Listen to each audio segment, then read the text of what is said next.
is that the brand new Deputy Attorney General, who is a 30-year career professional in the Justice Department, who was President Barack Obama's U.S. Attorney for Maryland, who was just 2 weeks ago endorsed by the Senate 94-6. This is the person who wrote the letter, which is devastating, and said that it's clear that Comey cannot lead the FBI, that he has made such a significant series of mistakes that it has crippled the morale of the FBI. And in that letter, he goes through citing Attorney General after Attorney General after Attorney General, all of them saying what Comey's done violates totally the FBI. So you're President Trump, you have the Deputy Attorney General, who everybody agrees is a nonpartisan, widely approved career professional, sends a letter to the Attorney General and says, if we're going to rebuild the FBI, Comey has to go. The Attorney General says, all right, I agree with you. He puts a cover letter on. It shows up on President Trump's desk. What I would say to the Democrats is, if the President of the United States gets a letter like that from a career professional who you just voted for, how could he do anything else except the letter and fire the director of the FBI? Because you'd be looking at this career professional and deciding that he didn't know what he was talking about. And that's why I think the Democrats and the elite media tonight have this very, very difficult job of trying to convince the rest of us that somehow magically this Barack Obama U.S. attorney, 30-year professional, somehow was turned by the Trump team and is now an agent of Donald Trump. I don't believe that. I think what he did, and he has people should read the actual letter. He cites Attorney General after Attorney General from both parties, saying that this was exactly wrong and that Comey, in fact, violated the rules of the Justice Department, the principles of the FBI, and is not capable of rebuilding the FBI. Now, I think at that point, President Trump, frankly, had no choice. Well, let me read from this letter, because I think this is very important, and it's not a case that the media is focusing in on. I cannot defend the director's handling of the conclusion of the investigation of Secretary Clinton's emails. He admitted, up until he said he's not doing anything, that she violated laws. And he goes on to say, and I do not understand his refusal to accept the nearly universal judgment that he was mistaken. Almost everyone agrees the director made serious mistakes. It is one of the few issues that unites people of diverse perspective, which we saw the comments of some of the left from when they didn't like what Comey was doing. And then it goes on to say the director was wrong to usurp the Attorney General's authority, announce his conclusion that the case should be closed without prosecution. It is not the function of the director to make such an announcement. At most, the director should have, it goes on, completed the investigation, presented its findings to federal prosecutors. Now he defends his decision by asserting that he believed the Attorney General at the time was in conflict. But the FBI director is never empowered to supplant federal prosecutors and assume command of the Justice Department. There is a well-established process for other officials to step in when a conflict requires the recusal of the Attorney General. Wow. That is a powerful indictment against James Comey. Look, and what everybody has to understand is that letter is not written by a Trump campaign person. It's not written particularly by a Trump supporter. It's written by a 30-year career professional, President Barack Obama's choice to be the U.S. Attorney for Maryland, and a man who the U.S. Senate voted 94-6 just 2 weeks ago, saying this is a man of great integrity. And when you read the letter, and of course it goes on at great length, when you read the letter, you realize that Comey, who, by the way, as you know, in the last 2 weeks, we've had Hillary Clinton on television saying that Comey was a major reason she lost. And it's kind of weird. You'd think the Democrats would be saying, yeah, I always thought what he did was wrong. Now they're saying, oh, no, you shouldn't get rid of him, even though they were all for getting rid of him. Hillary Clinton, I suspect, thinks he should have been gone. But this also fits another pattern. If Donald Trump walks out in the morning and says the American flag is red, white, and blue, a significant number of the elite media will say, no, it's fuchsia. Don't you understand that it's fuchsia? Because they're not going to accept Donald Trump saying anything. And in this case, Trump was the executor of the judgment of the Attorney General and the Deputy Attorney General, who decisively said to him, you must fire Comey. And I think it's important to put in context what Trump is doing here. It's not about the campaign. It's not about Trump's personal view.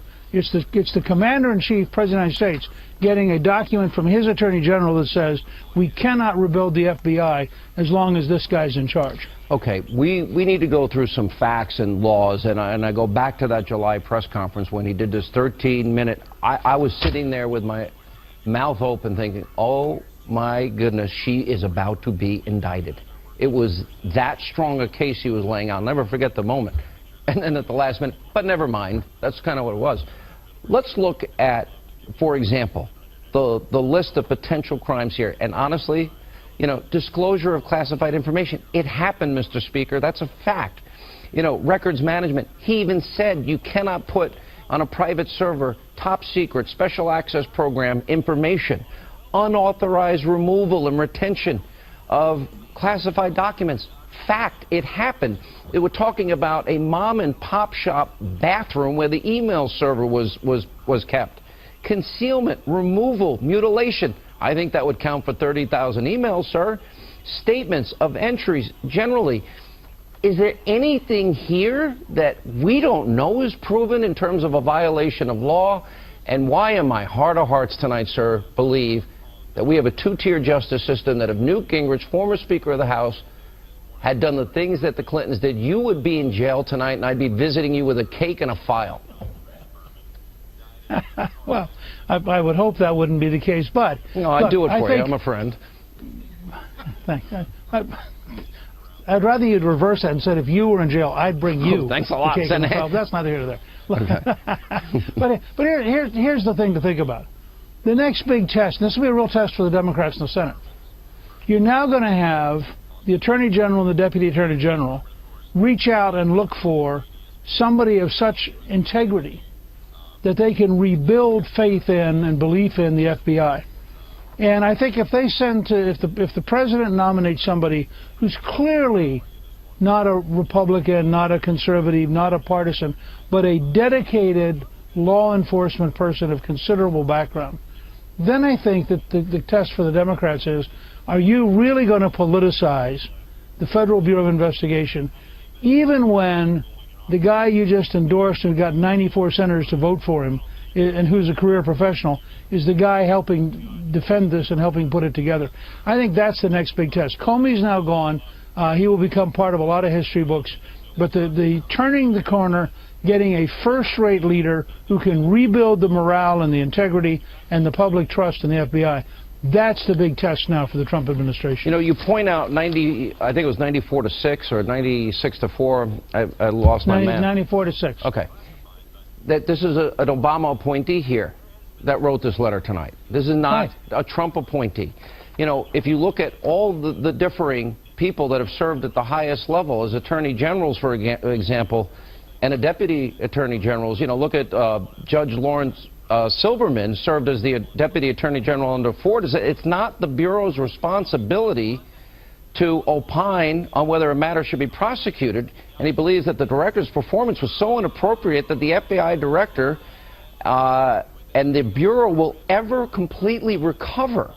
That is a stinging indictment. Jamie Garlick, by the way, Attorney General, Deputy Attorney General under President Clinton, joined with Larry Thompson, Deputy Attorney General under President Bush, to opine that the director had chosen to personally restrike the balance between transparency and fairness from the department's traditions, and concluded the director violated his obligation to preserve, protect, and defend the traditions of the Department of the FBI. Hey, one more second. Mike Mukasey, he said the same thing, and that disclosing the recommendation said it was out of fashion. Alberto Gonzales. And if you want to look at somebody I never thought would agree with us, Eric Holder, who served as the Deputy Attorney General under President Clinton and Attorney General under Obama, said that the director's decision was incorrect and that it violated long-standing Justice Department policies and traditions, and it ran counter to the guidance that I put in place 4 years ago, laying out the proper way to conduct investigations during an election season. And he concluded that the director, quote, broke with these fundamental principles and negatively affected public trust in both the Justice Department and the FBI. We're talking about a broad spectrum of political views here, but in the arena of law and the Department of Justice and the Justice Department. I'd like you to react to those very prominent, respected figures. And of course, all of this is captured in the letter by the Deputy Attorney General, who makes this unbelievably strong case that there is no defense for how Comey behaved, that it is a very dangerous violation. I mean, you can't have the nation's leading law enforcement agency, with its thousands and thousands of agents, with its capacity to get court-ordered wiretaps, with all the things they can do to gather information. You can't have the top of that behaving capriciously and deciding whether or not he or she will release things. That's why they serve under the Justice Department. They don't serve equal to it or above it. And this is really one of the more extraordinary, maybe the most extraordinary case in the history of the FBI. But again, notice, even though, as you just did, you can quote Eric Holder, the Attorney General under Obama and Deputy Attorney General under Clinton.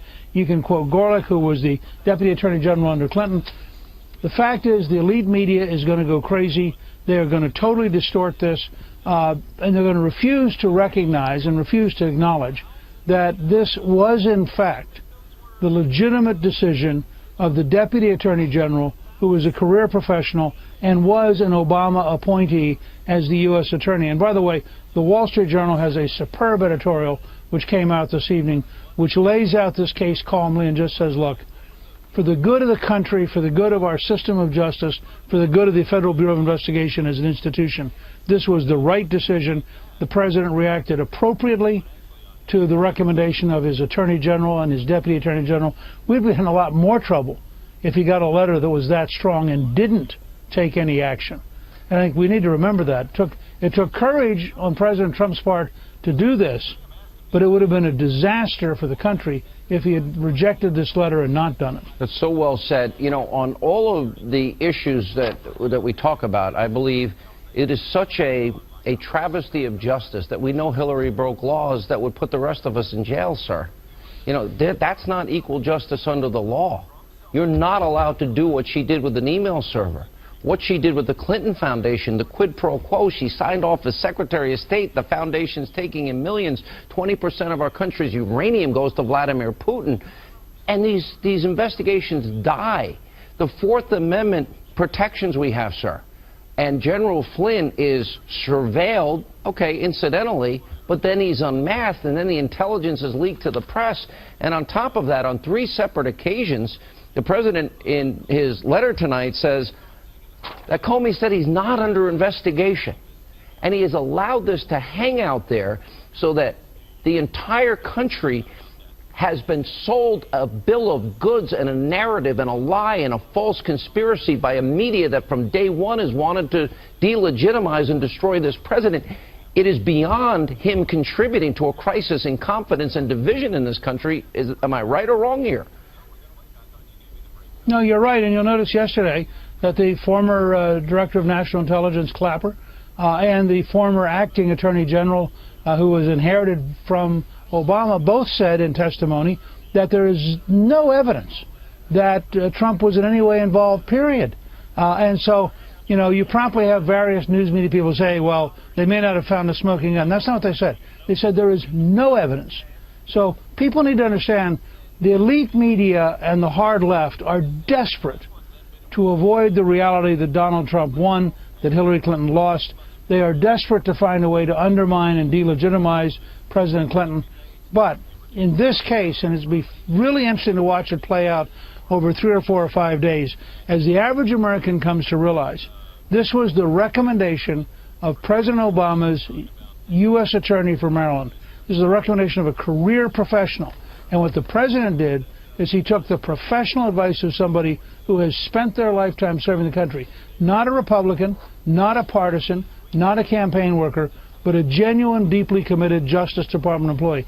I think the country's going to conclude this is one further example of the elite media being dishonest and being, frankly, hysterical, and one more example of us trying to move to restore the rule of law and to restore integrity back to the government. Mr. Speaker, I know you moved heaven and earth to be with us on this very important breaking news night. Thank you.